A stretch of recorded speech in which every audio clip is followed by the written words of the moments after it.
Agian nosbait entzun duzu esklabu batzuek esklabotzan jarraitu nahi zutela dioen argudio abolizionista. Hori bera esaten dute eskubideak eskatzen ditugun sexu langileak gutxiesteko. Egia da, Amerikateko estatu batuetan esklabutza deuseztatu zela, baina Angela Davisek dioenez, Afrikar ondorengoen diskriminazioa espetxe sistema oinarritu zen.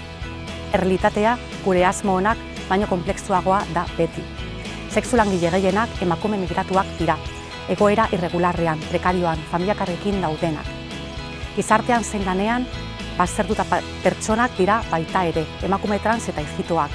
Askotan lan sexuala aukeratzen dute zaintza lan esplotazioa ez paraitzeko, Euskal Herriko feministok greba orokorrean salatzen genuen bezala. PSOEren lege abolizionista zigortzailea onartu izan balitz, klandestinitatera eramango gintuen. Gure arriskuak areagotuko zituen, gure baldintzak okertuko zituen, eta poliziaren presentzia areagotuko zuen egoera irregularrean dauden pertsonak dauden tokietan. Politika abolizionistek migratzaileenganako indarkeria sustatzen dute. Horregatik, guk atzerritarren legearen ondoriozko salerosketaren biktimengan aplikatzen den indarkeria salatzen dugun bitartean, abolizionistek bezeroengan jartzen dute arreta. Indarkeriazko egoeran honek urteak daramatza kaleko kideak isunak jartzen. Gure iragarkiak debekatu ditu eta horrek prezioak igo ditu. Sexulan independentea zailduz.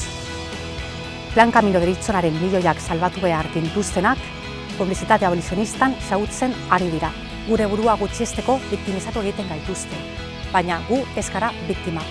Feministak, punitivismoaren aurkakoak eta arrazakeriaren aurkakoak gara. Langile klasea gara eta langile guztiak bezala premia egoera batetik abiatzen gara.